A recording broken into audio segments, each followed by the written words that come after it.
Can you ever have enough preps? It's a question every prepper faces at some point. You prepare, you stock up, and yet there's always that nagging thought, what if it's not enough? In this video, we'll explore what it really means to be prepared, when it's time to keep going, and when it's okay to say, I've done what I can. Let's get started.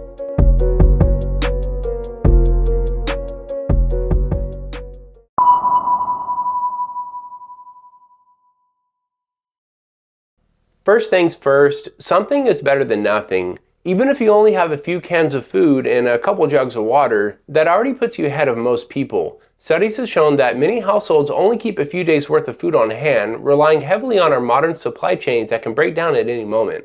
Here's the thing, prepping isn't about being perfect, it's about progress. Small steps like buying a few extra canned goods or an extra bag of rice each grocery trip build up over time. The goal isn't to have it all figured out from the start, it's to keep moving forward. Every little step counts, and that momentum will serve you when it matters most. It's easy to fall into the trap of, I will never have enough, or I don't have enough money. But the truth is, doing something is better than doing nothing at all. Even if it's not the perfect prep, it's still preparation. And when a crisis hits, even a small stash of food and water can make all the difference.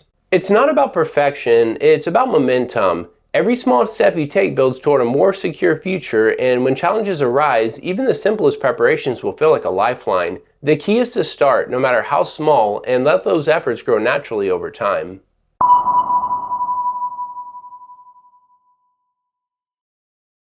What's enough for one person might not be enough for another. It all depends on your unique circumstances, where you live, the size of your family, and the specific risk you're concerned about. Someone living in an urban environment might prioritize bug-out bags, portable water filters, and emergency radios. Meanwhile, someone in the countryside could focus more on building long-term systems like gardens, livestock, and off-grid power. The reality is, there's no universal answer to the question of enough. Prepping isn't about meeting a checklist of must-haves, it's about tailoring your preparations to fit your environment and lifestyle. The challenges you face in a high-rise apartment are wildly different from those on a rural homestead. The key takeaway is to prepare for your life, not someone else's. Think about the most likely scenarios you might face and focus on those first. Are you more likely to face power outages or floods? Do you need to prepare for cold weather or long commutes? Tailoring your preps ensures you aren't overwhelmed trying to prepare for everything at once. At the same time, it's helpful to ask yourself, if I couldn't get to the store for 2 weeks, would I have what I need? This kind of question isn't just about inventory, it's about mindset. Preparing for realistic scenarios will always take you further than chasing an abstract idea of enough. The concept of enough will always be personal, shaped by your circumstances and the risk you choose to prepare for. Whether it's a 2-week supply or a year's worth of provisions, the most important part is aligning your preparations with your reality. In the end, it's not about how much you have, it's about how well your preps fit the challenges you're most likely to face.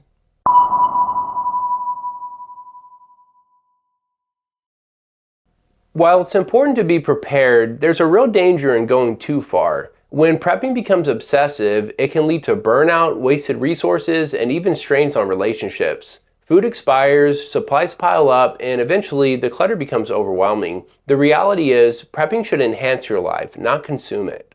It's easy to go down the rabbit hole, especially with so much information out there. One more bucket of freeze-dried food, one more generator, one more bug-out bag, and suddenly you spent time and money on things that might never be used. That's not to say prepping isn't valuable, but it's about finding a balance. Prepping should fit seamlessly into your lifestyle. If the process starts to feel like a burden, financially, emotionally, or physically, it's time to reassess. Are your preps helping you feel more secure, or are they adding to your stress? Are you buying things just to check them off a list, or because they serve a real purpose in your life? We have to remind ourselves, the goal isn't to prep out of fear, it's to create peace of mind. The whole point of prepping is to be able to live your life more confidently, knowing you're ready for the unexpected. If the preps you're accumulating start to weigh you down, they aren't doing their job. At the end of the day, prepping is meant to enhance your peace of mind, not add to your stress. Striking the right balance between being prepared and living your life is essential. When your preps feel like a burden rather than a benefit, it's a sign that it's time to recalibrate. The goal is to create a sense of security and confidence, not clutter and burnout.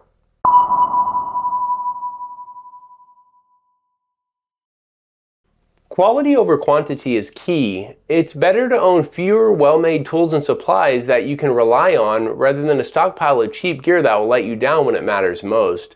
A dependable water filter, a durable flashlight, and basic medical supplies are worth far more than a closet full of low-quality alternatives. Knowing how to use what you own is just as important as the quality itself. A top-tier first aid kit is useless if you don't know how to apply a tourniquet or disinfect a wound. The same goes for tools. Practice makes your preps more valuable. A well-maintained item that you trust and know how to use will always outperform a cheaper version that you only bought to check off a box. This also applies to food storage. Instead of buying massive amounts of food that will eventually expire, focus on foods that you can actually eat and rotate regularly. High-quality freeze-dried meals or shelf-stable products can last longer and will provide more comfort during tough times than bulk supplies you're not used to eating. At the end of the day, a smaller but reliable setup provides more security than a mountain of gear you've never tested. So take a moment to review what you have. Do you trust each item to perform when needed? If not, it's time to upgrade. Ultimately, fewer reliable tools and well-chosen supplies will give you far more confidence than a stockpile of items you've never tested. When every piece of gear you own serves a real purpose and works when you need it most, that's when your preparations start to feel complete. Quality over quantity isn't just a strategy, it's a mindset that ensures every decision you make strengthens your preparedness.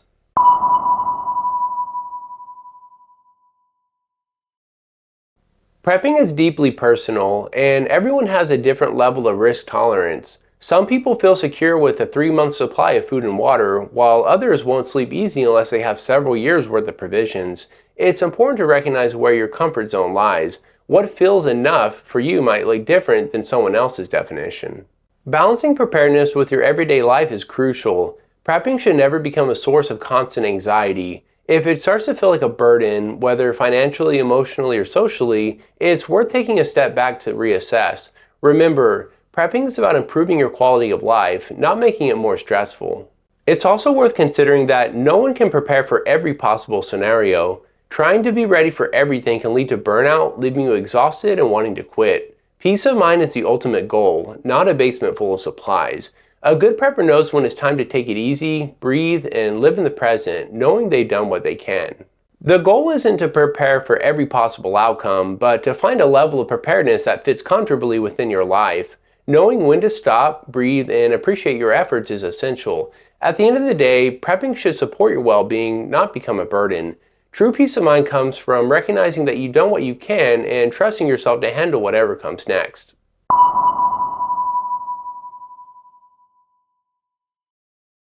The truth is, you'll probably never feel 100% ready, and that's okay. There will always be something else you could buy, learn, or improve, but that's not what preparedness is really about. It's not about chasing perfection, it's about building adaptability and resilience.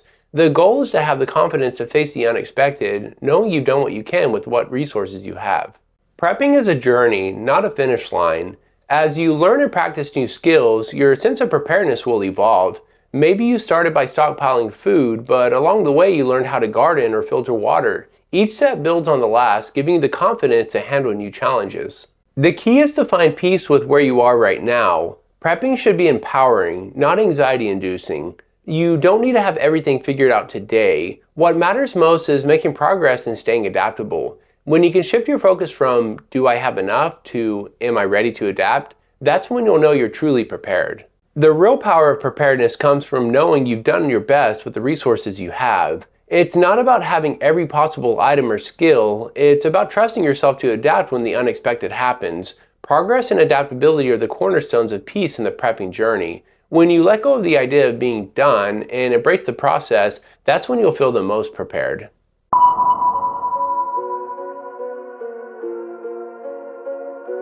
Prepping isn't just about storing supplies, it's about building peace of mind and living with confidence, knowing you're ready for whatever comes.